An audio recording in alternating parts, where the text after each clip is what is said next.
Hello again, my name is Charles R. Sabo, and I'm back doing another teaching video on the book of Genesis. Now, if you've been following me, you'll know that I wrote a commentary on Genesis 1 through 11 and published it this year, about a month ago. It went on the market. I've been doing teaching videos on the book. I've accomplished the first 4 chapters already in teaching videos. Hopefully you've been following, because it lays a storyline to be followed from Genesis 1 through Genesis 11. So follow me from Genesis 1, the explanation as we go. You'll come to chapter 5. Now, just so you know, this is the book that came out a month ago, our paperback. It's a commentary, great for seminary, for undergraduate work, for Bible studies, for pastors to bring doctrine to their congregations.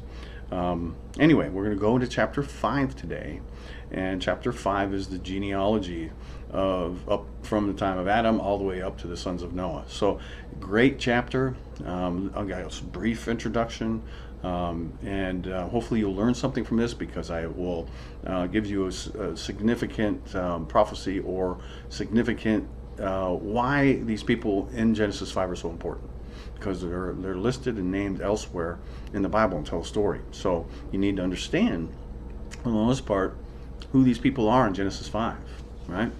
So Genesis 5 is a genealogy record beginning with Adam and then continue to the sons of Noah in verse 32.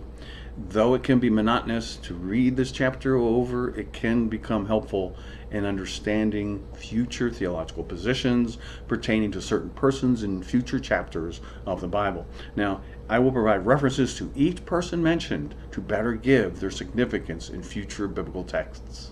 Okay? So, I'm going to start right out in verse 1 of Genesis chapter 5, and we'll keep going. This is the book of the generations of Adam. In the day that God created man, in the likeness of God made he him. Now, Moses was given the accurate record of the generations leading to the sons of Noah. Interestingly, when his beginning statement, the Lord God, reminded Moses' readers that he made man in his likeness, Genesis 1, 26-27, so he's reminding you, mankind's genetic makeup has been made in the likeness of God. Meanwhile, the understanding of good and evil is an ongoing learning experience. I'm going to show you in Genesis chapter 5 genealogy, and then there's records that are in extra biblical books to provide information that the genealogy of Adam to the sons of Noah was pure. Genesis 6 says it was. Well, how do we know? Well, if we check history, the historical books, the non-canonical books, the extra biblical books, the history books, the book of Jubilees, the book of Jasher, are history books, and they provide more information and open our eyes to who the wives were that these godly family members chose to marry and have sons and daughters with. It's very important. Otherwise, the DNA of mankind could have been corrupted. So let's find this out. Verse 2, male and female created he them, and blessed them, and called their name Adam, and in the day when they were created. Now, please notice that God created male and female and never had any intent for transgenderism. As a person is conceived within the womb of their mother, God had chosen their gender, which should not ever be tampered with. God only named Adam, Genesis 2:19, before he even created his wife. It was not until the fall in the garden when Adam named his wife Eve. The Hebrew noun yom was inflected into on that day, which is in the common masculine singular. It can be construed that on day 6, both Adam and his wife were created. All right, it's up here they say in the day. Well, on the day, in the day is the same thing. That would mean that all of the events from Genesis 2, 7 through 25 transpired over the same 24-hour day known as day 6 of the creation. Follow me? Verse 3. And Adam lived 130 years and begat a son in his own likeness and after his image, and called his name Seth. Interestingly, Moses did not specify that Cain nor Abel were begat into Adam's own likeness and image. Never said that. It may be insignificant, but that is not like the Lord to make insignificant statements. Right? So what's the significance here? It may be the Lord was presenting evidence that links the genetic likeness and image between Adam and Seth, which coincides with his reiteration spoken within verse 1. Genesis 5:1 and 3 may be our clue to revealing that creating Adam in the image and likeness of God is connected to the commonality of genetics within mankind. This important conclusion presents us with the significance of Genesis chapter 6. All right? Hopefully your wheels are turning and you go, oh, really? This has to do with the genetics of mankind. Yes. The genealogy has to do with genetics. Genealogy, genetics come from the same root word. And the days of Adam after he had begotten Seth were 800 years, and he begat sons and daughters. We can move to the following verse instead of doing the math to find how long Adam had lived. In his 930 years of life, he and Eve had other sons and daughters. We cannot make any assumptions, but knowing what God had intended with his statement in Genesis 1:28, we can conclude that he had many. Verse 28 of chapter 1, and God blessed them, and God said to them, be fruitful, and multiply, and fill the earth, and subdue it, and have dominion over the fish, and the sea, and over the fowl, and the air, and over every living thing that moves upon the earth. They had dominion on the earth, and they would be fruitful and multiply. So Adam and Eve had begot sons and daughters. They obeyed the Lord there. 930 years of offspring. Genesis 5:5. And all the days that Adam lived were 930 years, and he died. After living 930 years after his sin was committed, Adam finally died. He was told by God that if he ate of the tree of knowledge of good and evil, he would die. It took long enough, but it happened. Adam died. All right? Many have a hard time believing that the ages lived before the flood were legitimately true.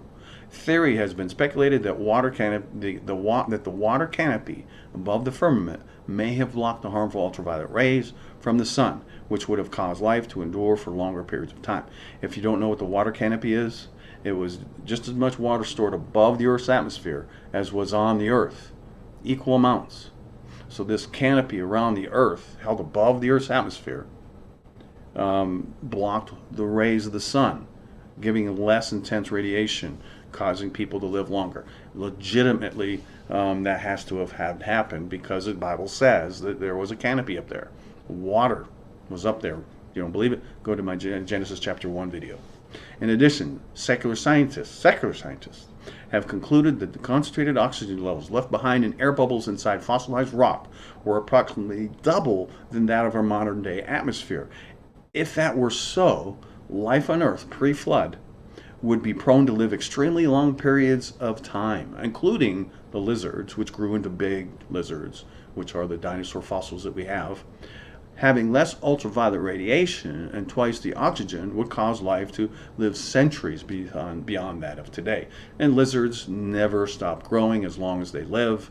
And so if they lived for centuries, think of how big they would be. Verse 6. And Seth lived 105 years and begat Enos.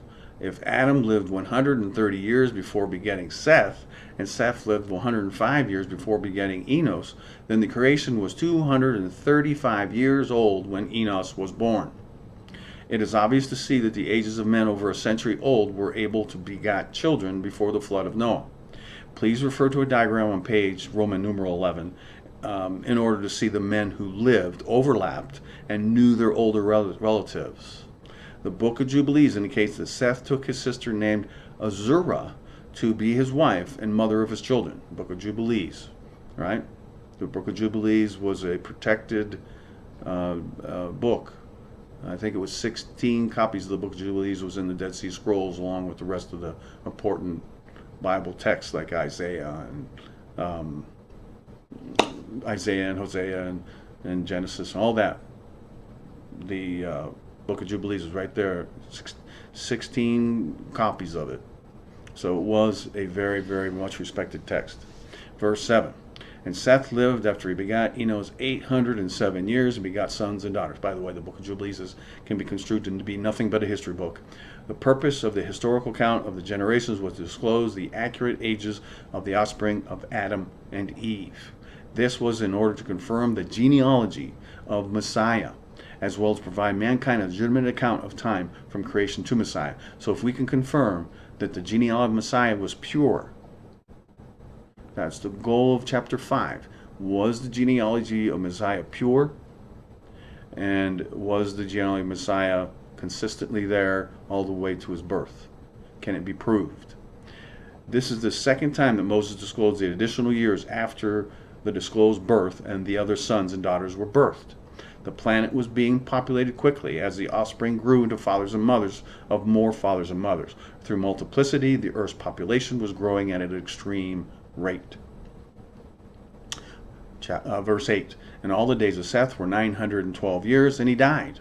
Poor Seth did not live as long as his father Adam lived 930 years, while Seth was 18 years short of that. Bummer. Seth died just as his father, as the death within the creation struck every form of life on the planet. Verse 9. And Enos lived 90 years and begat Canaan. It seems that Enos was a bit younger than his father and grandfather before begetting a son, 90 years old. In his youth, Enos begat Canaan at age 90. This Canaan should not be confused with the son of Ham, Canaan, who was the father of the Canaanites. At this point, the creation was 325 years of age. The name of Canaan is also known as Kenan, or otherwise with a Q, Quinan, in the Hebrew language, right? Kenan. So, verse 10, and Enos lived after he begat Canaan 850 years and begat sons and daughters. Notice the same disclosures here as well as with Enos, which indicates that the multiplicity was continuing as men lived many centuries and begat sons and daughters throughout their lives. Verse 11, and all the days of Enos were 905 years, and he died. The verse here reveals that Enos lived a long life and died. The days of Enos was 905 years. During the time of Enos, men continued to transgress against God as they corrupted their ways. As I confirmed in Genesis 4:26, Enos began walking with the Lord and praying to him. He may have recognized the wickedness of the men and women on the earth, while being influenced by his grandfather Adam concerning the Lord God and his ways.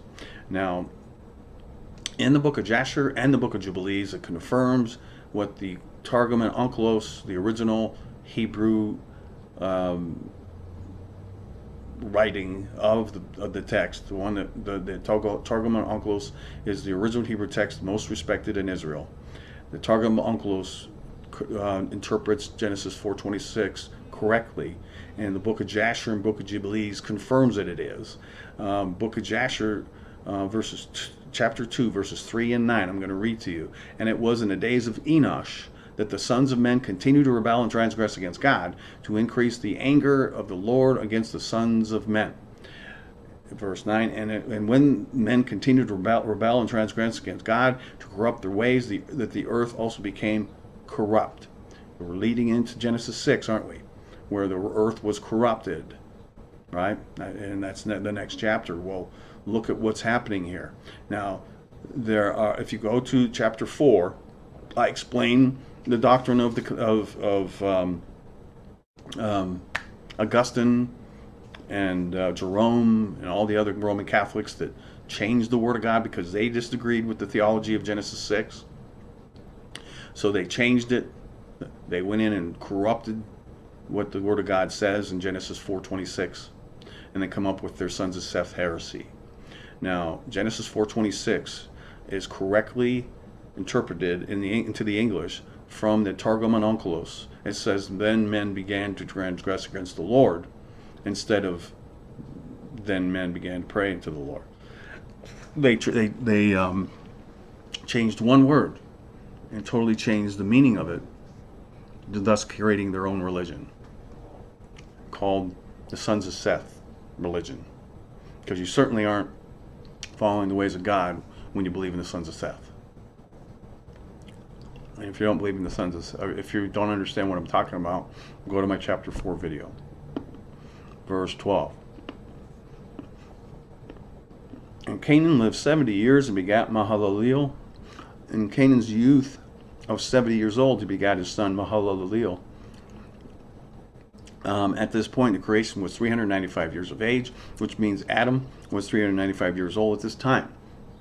Canaan took Mulaleth, his sister, to be his wife, as stated in the book of Jubilees 4:14. All right? So he took his sister. The Hebrew noun Mahalaleel means praise of God. Canaan and his wife may have chosen this name in honor and praise of God. The book of Jasher provides information concerning Canaan, which indicates that he became more powerful through his intelligence and wisdom. The Lord had blessed him with prophecy and enabled him to teach men of faith in God. I'll read you something. Book of Jasher 2:14. And Canaan reigned over the whole earth, and he turned some of the sons of men into the service of God. Some of the sons of men, right? Some. The book of Jasher also reveals that Canaan's two daughters were Adah and Zillah, who married their one husband together named Lamech, Genesis 4:19. So it would seem that Mahalaleel was the brother of Adah and Zillah from Genesis 4:19. Isn't that cool? That's where we get from reading the extra biblical books. We can fill in some of the blanks. Who were the wives? Well, here they kept it in the family.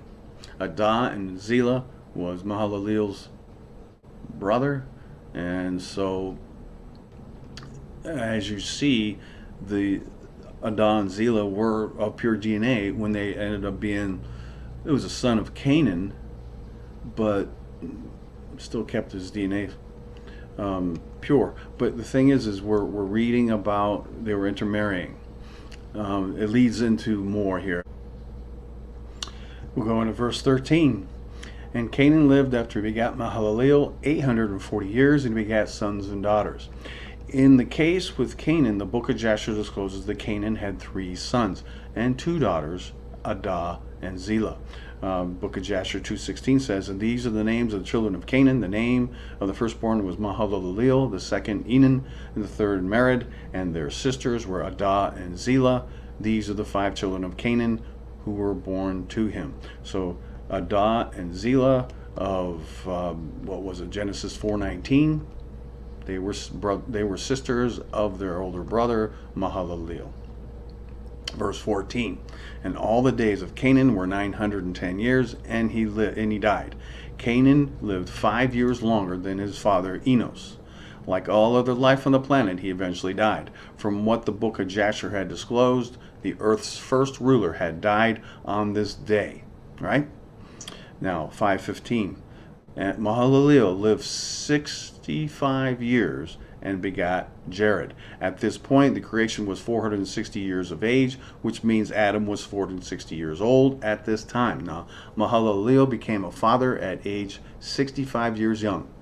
The wife of Mahalaleel is said to be Dinah, who was the daughter of Brochiel, the daughter of his father Canaan's brother, not named. The book of Jubilees 4:15 declares this. Mahalaleel begat Jared at age 65, right?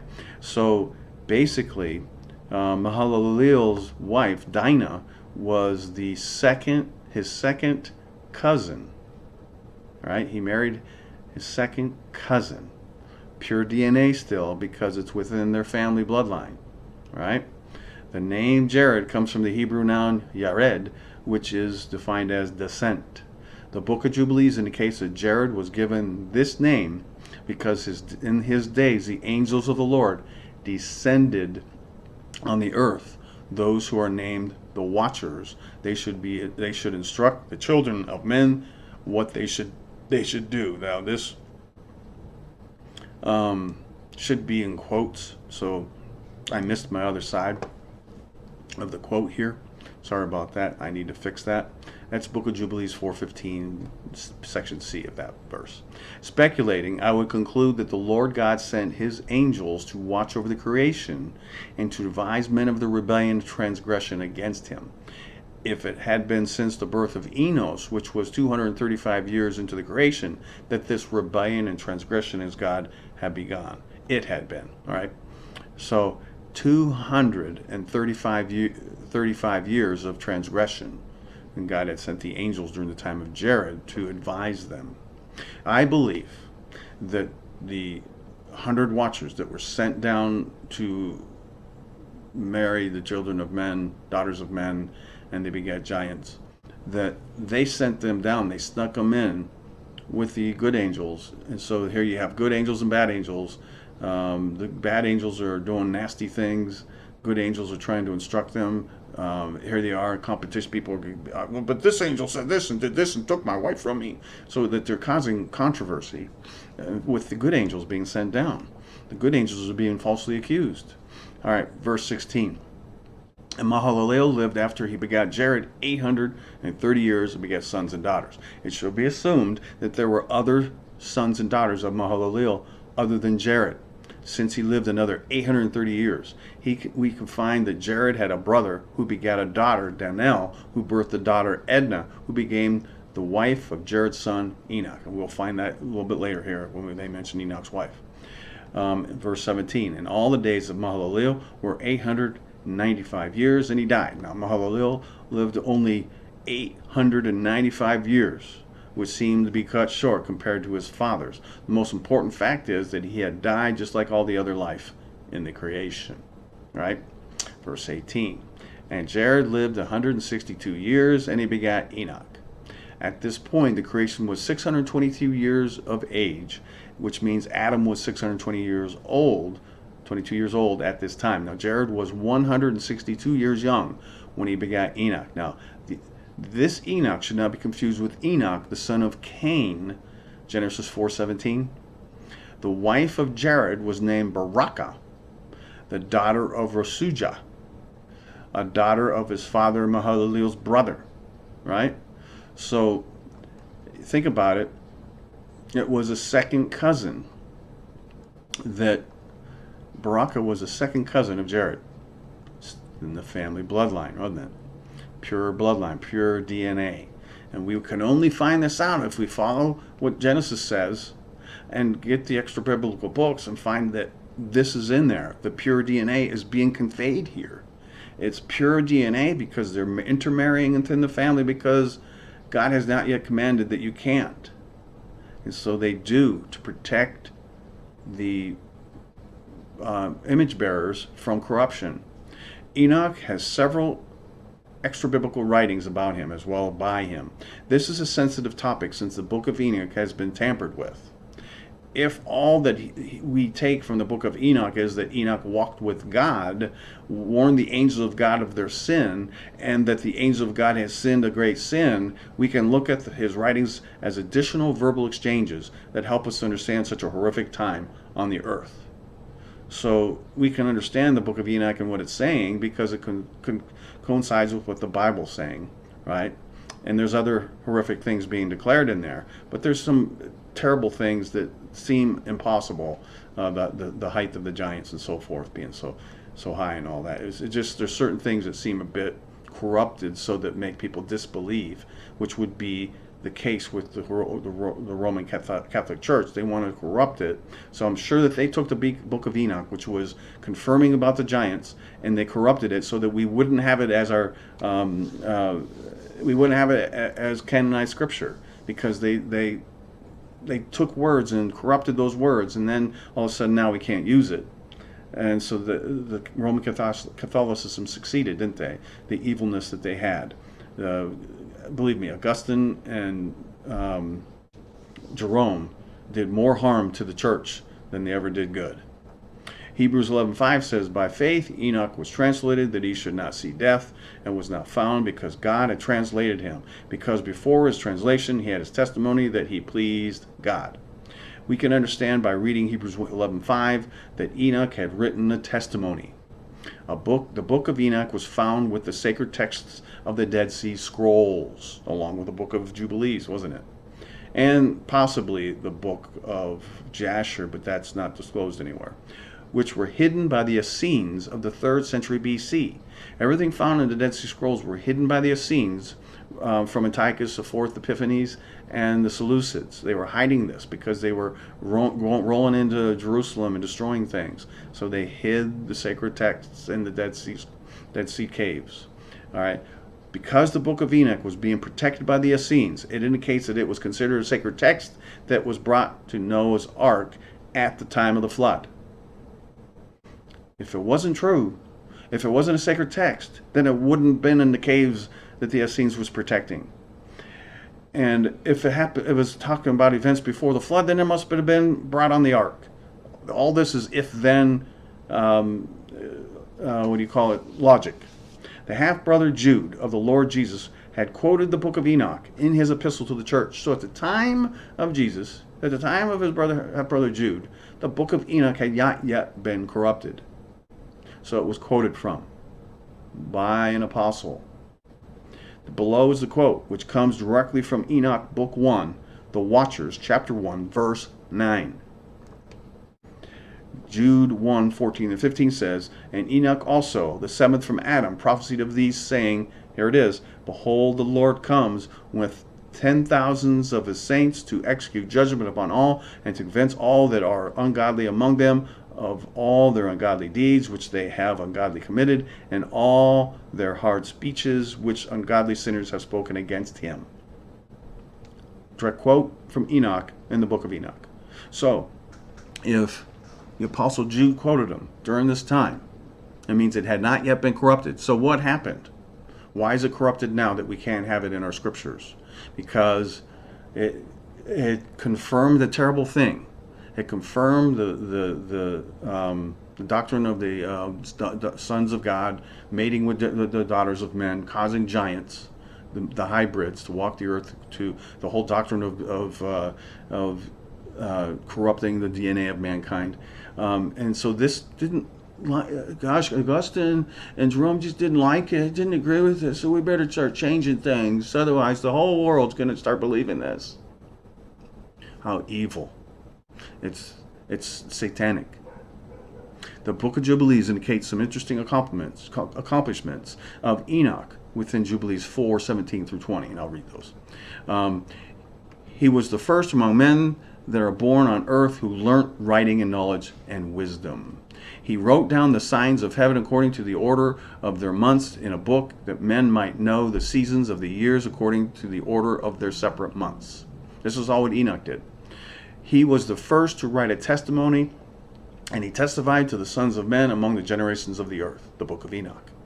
He recounted the weeks of the Jubilees and made known the days of the years. He set in the order the months and recounted the Sabbaths of the years as we made them. He wrote of what was known to him, of what he saw in the visions of his sleep, as it will happen to the children of men throughout their generations until the day of judgment. Once again, book of Enoch. He saw and understood everything and wrote his testimony and placed the testimony on earth for all the children of men and for their generations. Do you get that? All of us were supposed to have access to the book of Enoch. Moses did when he wrote Genesis. He had all this information. He had the book of Jubilees. He had the book of Genesis. Or he was writing the book of Genesis because he was being told from God.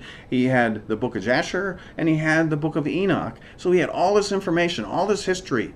So that's why Genesis can be vague, so vague in certain passages, because Moses figured we had all this. I mean, look at Jude, Jesus' half-brother, gives us information directly from the book of Enoch. Why would that be respected by Jude if it wasn't actually the word of God? Prophecy from Enoch. It was respected scripture until Roman Catholicism got a hold of it, and they corrupted the book of Enoch. Verse 19, and Jared lived after he begot Enoch 800 years, and he begat sons and daughters. Jared and his wife Baraka brought sons and daughters into the world after Enoch, which was within this 800-year time frame. And verse 20, and all the days of Jared were 962 years, and he died. Jared is the second oldest man spoken of within the Bible at 962 years, right? Young. He had finally died, just as others had, all other living in the creation. Remember, Adam lived to be 960, so Adam was just 2 years younger than that. And Enoch lived 65 years and begat Methuselah. At this point, the creation was 687 years of age, which means Adam was 687 years of age at this time. We can find that Enoch's wife's name was Edna, the daughter of Danel, the daughter of Jared's brother. The book of Jubilees says that. Enoch's son, Methuselah, has interesting theology attached to him, the name. The Hebrew word Methuselah means man of the spear, or it has another meaning, when he is dead, it shall be sent. There's two definitions to the Hebrew word Methuselah, right? And so when he is dead, it shall be sent makes the most sense because Methuselah died just before the flood. The significance of the life of Methuselah is definitely that the day that he died, the Lord brought the flood of Noah. Though the Bible does not reveal much about him, the book of Jasher indicates that Methuselah took over reigning as king of the earth once his father had been taken up by the Lord. So Enoch was the king of the earth until he was ascended, he was raptured and taken up in a chariot, just like Elijah was. And Methuselah became the king of the earth. Interesting stuff. Book of Jasher 4 verses 2 and 3. And when Enoch had ascended into heaven, all the kings of the earth rose and took Methuselah his son and anointed him, and they caused him to reign over them in the place of his father. And Methuselah acted uprightly in the sight of God, as his father Enoch had taught him. And he likewise during the whole of his life taught the sons of men wisdom, knowledge, and fear of God. And he did not turn from the good way either to the right or to the left. Right? Methuselah was righteous the whole way. And who taught Noah? Methuselah. Verse 22. And Enoch walked after God after he begot Methuselah 300 years and begot sons and daughters. The vagueness was given to us here in Genesis because the book of Enoch, the book of Jasher, and the book of Jubilees has elaborated much on Enoch already by the time Moses was writing this. Wicked men have corrupted the book of Enoch because they did not like what had been written concerning Genesis 6. The Roman Catholics hid the book of Jasher in France until the 17th century AD, while the book of Jubilees did not receive canonical support among those who decided the biblical canon. Because of the people such as Augustine of Hippo, Jerome, and the Roman Catholic popes, these sacred books have been eliminated as credible. Thus we have but an extremely vague account of who Enoch was, just like Nimrod. We do know that Enoch walked with God for 300 years and wrote many things that we should all know about. Yet we have nothing that he wrote. No testimonies of Enoch anywhere, do we? Because the Roman Catholics got rid of it. The Roman Catholics corrupted it, so we can't have it as books that we refer to.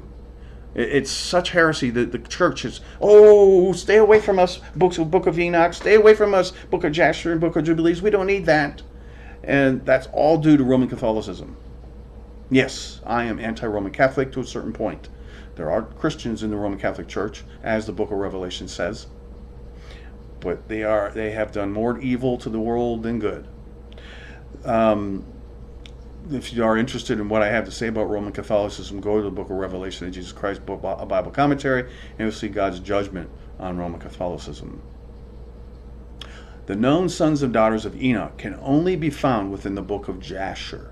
Okay, I'll read you Jasher 4, 12, and 13. And Enoch reigned over the sons of men 240 years, and did justice and righteousness with all his people, and he led them in the ways of the Lord. And these are the generations of Enoch: Methuselah, Elisha, and Amalek, 3 sons, and their sisters were Milcah and Naamah. And Methuselah had lived 87 years, and he begat Lamech. Okay, so it was 87 when Lamech was born, right, Methuselah? So, Noah's father Lamech was born after Methuselah was 87, according to the book of Jasher. All right, verse 23 of Genesis, and all the days of Enoch were 365 years, and all the long durations of lives to this point, Enoch only lived 365 years, right? And then he was raptured. You can go to Book of Jasher and read about the whole rapture thing of Enoch. It's elaborated on quite extensively there. Verse 24, and Enoch walked with God, and he was not, because God took him. We already know that Enoch walked with God for 300 years, as per Genesis 5:22.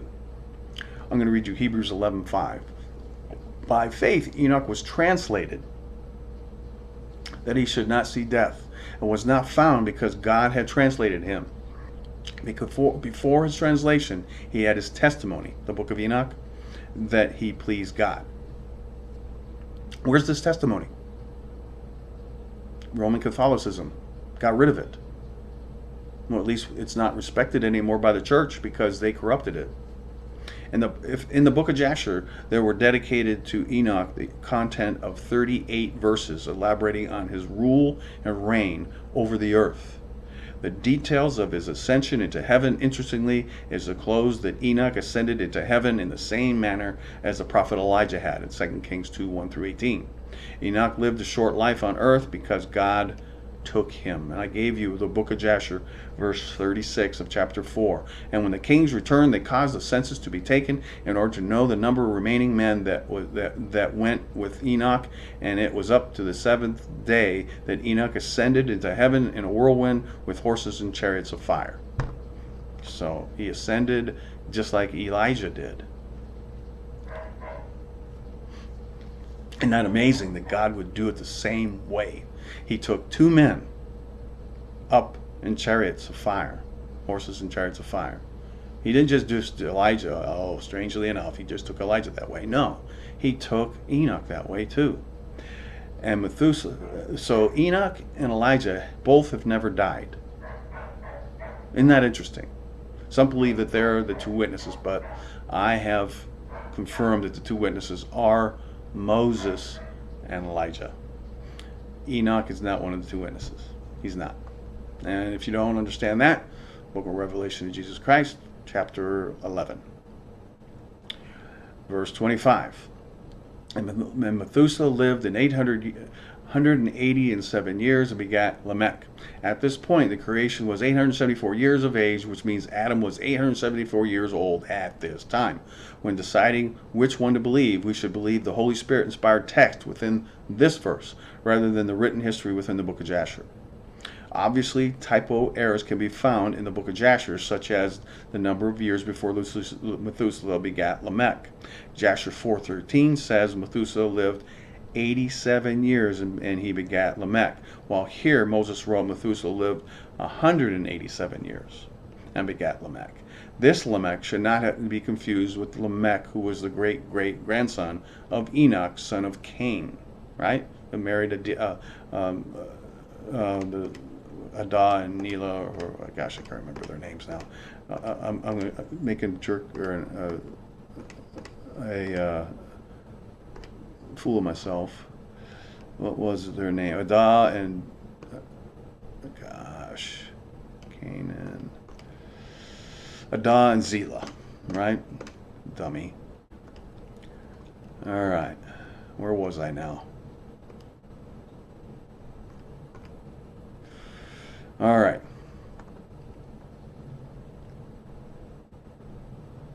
Methuselah lived 800, should be confused. Okay, got it. Methuselah's wife's name was Edna, who was the daughter of Azrael, the daughter of his father Enoch's brother. Ironically, Methuselah took a wife that was the same name of his mother, Edna. Even more ironic is that this Edna was the daughter of Methuselah's father's brother. Once again, second cousin. This was the case with his father Enoch's wife Edna as well. Book of Jubilees 4:27. Right? Isn't that interesting? All right, verse 26. And Methuselah lived after he begat Lamech 782 years and begat sons and daughters. This verse confirms the correctness of verse 525.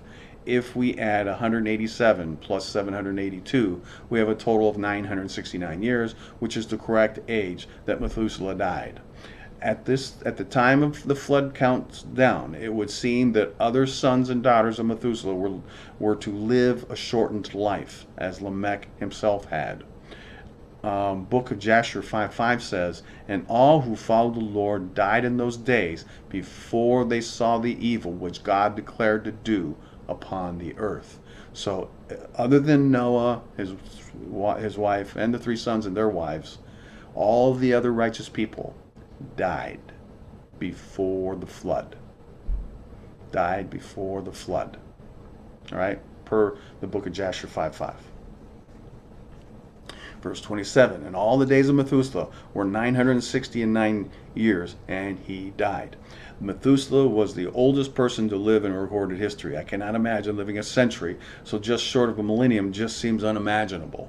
Most importantly, it is known that he had died, which is known to be the day that the flood waters came. Right? Verse 28, and Lamech lived in 182 years and begat a son. At this point, the creation was 1,056 years of age, which means Adam died 87 years before this time. Once again, the same thing occurred with Lamech and his choice of his wife that happened with both Enoch and Methuselah. The book of Jubilees 4:28b says, Lamech took to himself a wife, and her name was Betanos, the daughter of Barachiel, the daughter of his father's brother. They did it again. It's exactly the same. It's a second cousin. Were these marriages prearranged? I'm going to say yes. In each case, the groom married the daughter of his father's brother. This may not be important, but it's interesting. I'm kidding. It is important. It may be, since the genetics of mankind was being attacked, Genesis 6, that they assured themselves that the DNA leading to the post-flood world would be pure, thus keeping mankind made in God's image. Once the daughters of men started mating with the angels of God, it caused mutations in the image bearer's DNA. And so God had to keep the DNA pure, so that when Jesus came, his Messiah, Jesus would be born of pure image-bearing DNA. Godly image-bearing DNA. No satanic DNA in it. Right? No angelic DNA in it. Verse 29. And he called his name Noah, saying, This same shall comfort us concerning our work and toil of our hands, because of the ground which the Lord had cursed. Now, interesting verse. Totally interesting verse. Because many have misinterpreted this. They haven't put 2 and 2 together, right? There's a method to understanding this verse. This verse may be misleading if we do not read the extra biblical writings. Moses implied that Lamech called his son's name Noah. That Lamech did. While the book of Jasher indicates that Methuselah named his grandson Noah, while Lamech named him Menachem. Meanwhile, the book of Jubilees states that Lamech named him Noah.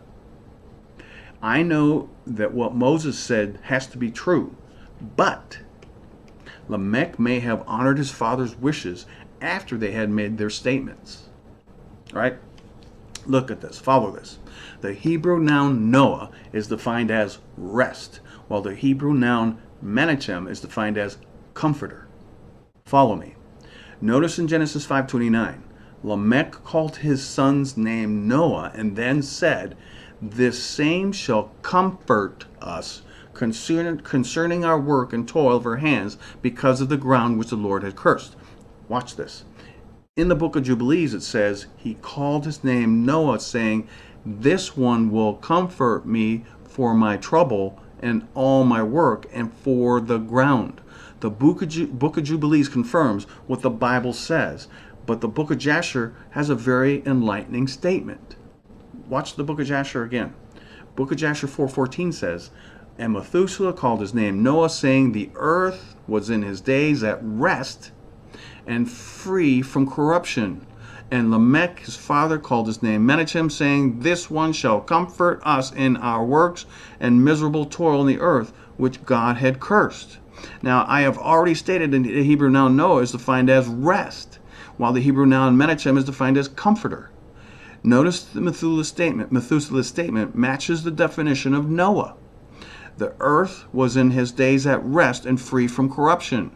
The statement from Lamech in the book of Jasher matches all three texts, having quoted him. This one shall comfort us in our works and miserable toil in the earth, which God had cursed. In conclusion, the only logical explanation is that once Methuselah and Lamech had made their choices for the name of Lamech's newborn son, Lamech agreed with his father and called his son's name Noah. Are you following that? You might want to pause it and redo that, re-listen to this, because there's a lot of information that you have to confirm.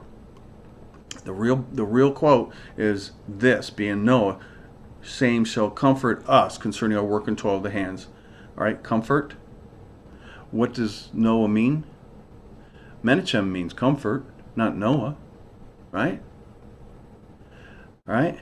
And Methuselah called his name Noah, calling the earth in his days at rest, free of corruption. Lamech, his father, called his name Menachem, saying, this one shall comfort us. Right? Menachem, comfort. Well, comfort is Menachem, right? Well, he didn't call him Menachem. So why would Lamech say that he'll name him Menachem and comfort the earth, when in here Lamech would say the same shall comfort us concerning the work and toil of his hands, because of the ground of the work the Lord had cursed. So if Lamech said that, he's confirming Menachem, the name Menachem, the same shall comfort. But when you look at what Methuselah says, the earth was in days of rest and free of corruption. That's why he wanted Noah, the name Noah. Well, Noah means rest. So both Methuselah and his son Lamech wanted to name Noah. Methuselah wanted Noah, and his son wanted Lamech. It's up to Lamech to name him. But because Methuselah said Noah, the earth in his days at rest and free of corruption, well, Noah means rest, right? And so Methuselah named Noah, and Lamech agreed and honored his father's wishes and called his son Noah. Isn't that interesting? When I found this, I was like, wow, because it was a contradiction between the Bible, the book of Jasher, and the book of Jubilees. But when you use your logic about the definition of Noah, it makes sense.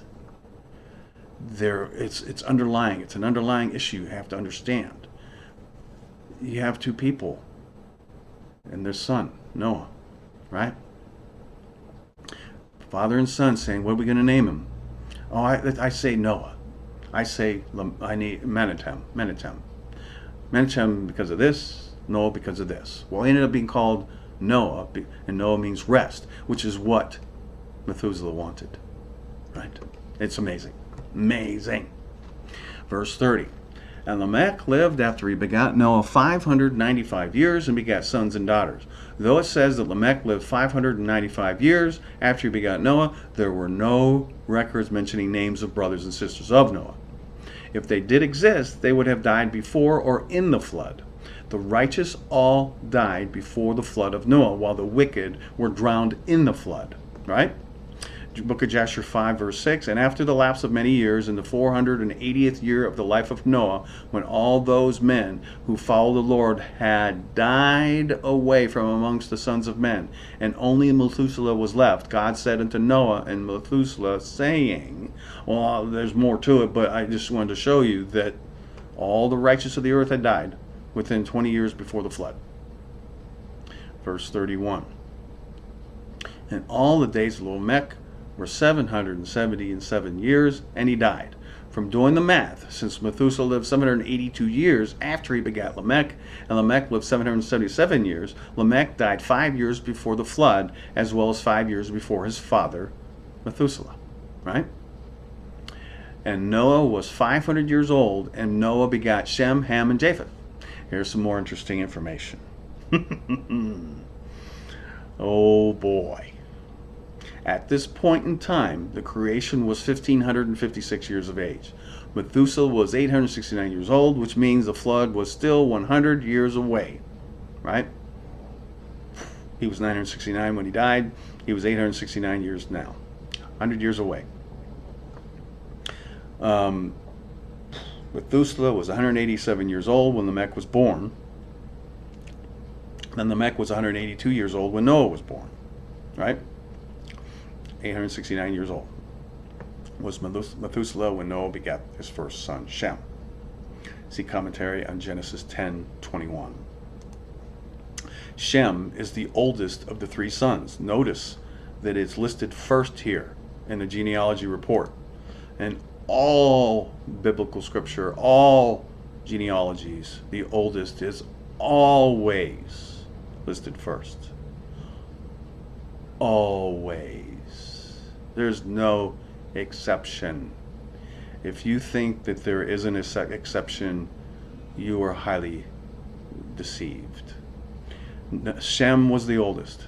But what about Genesis 10:21, Chuck? Go to Genesis 10:21. All right. To be consistent with all biblical genealogies, the first child mentioned is always the eldest, right? The wife of Noah is mentioned within the book of Jasher and the book of Jubilees. Wait a minute, did I read all this? Yeah, I did. Historians can sometimes get things wrong. So in this case, we will not know the answer until we get to the other side of heaven, right? The wife of Noah, contradiction between Jasher, book of Jasher, and the book of Jubilees. All right, I'll go over it a little bit here. The book of Jasher indicates that Noah took Naamah, the daughter of Enoch, to be his wife, and begat Japheth. Meanwhile, the book of Jubilees indicates that Noah took Emzarah, the daughter of Rachiel, the daughter of his father's brother, as his wife. Watch this. The Lord never felt it pertinent to mention her name.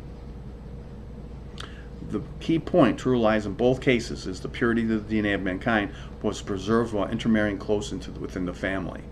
All right, this is the possibility that both the book of Jasher and the book of Jubilees are correct. If the mother of Shem and Ham, Emzarah, had died before Japheth was born, then Noah could have taken the daughter of Enoch, Naamah, to be his wife and begat Japheth as the third son. If you review my commentary on Genesis 10:21, you will find that Japheth was the youngest of the three sons. The mother of Shem is the most important, since his descendants led to Messiah. But we should understand that all three sons of Noah had to be pure genetics for the post-flood world, right? And that's the importance of Genesis 5:31, that there was Genesis 5:32. There was there were two different wives of Noah, two different mothers between the three sons.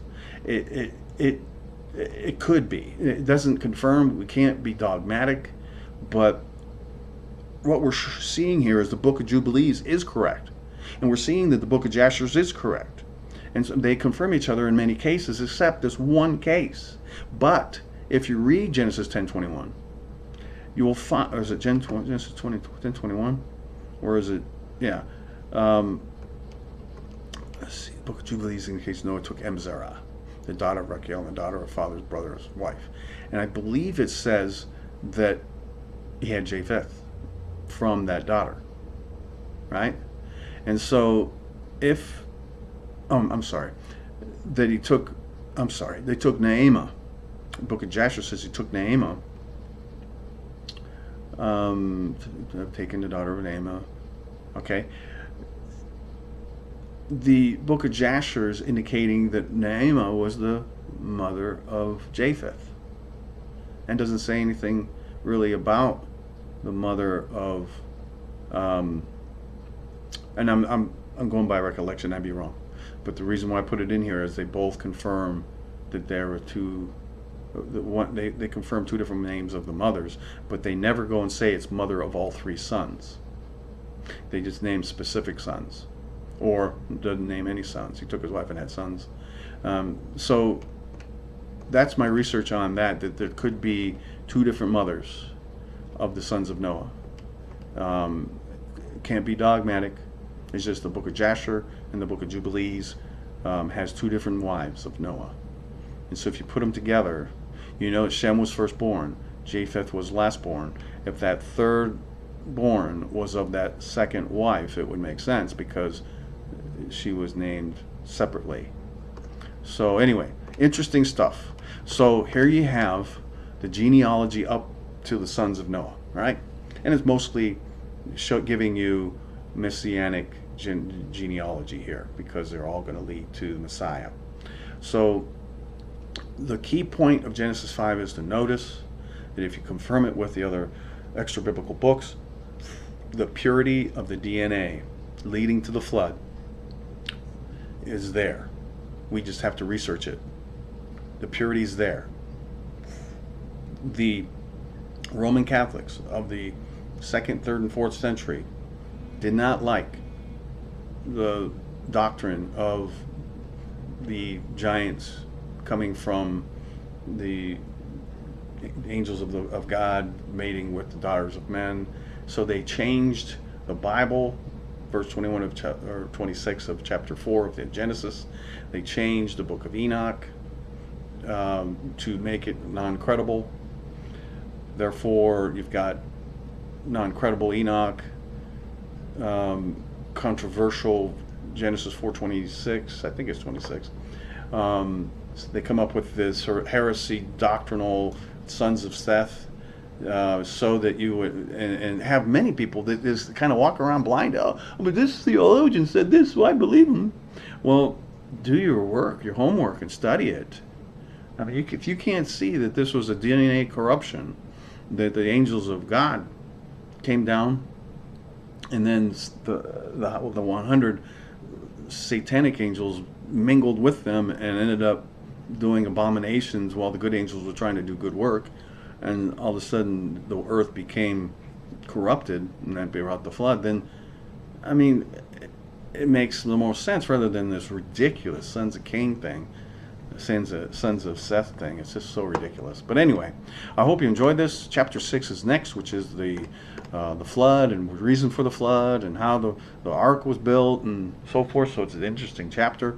I look forward to going through it with you. Until the next time, may God bless you and have a great rest of the day.